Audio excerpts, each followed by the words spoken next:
Это самая выделяющая машина в Грозном. И мы купили очень много подарков и будем их раздавать сегодня детям.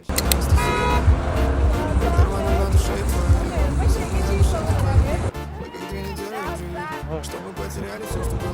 Мы ошибались, это видно. Почему ты клетка, ты слышишь твой голос.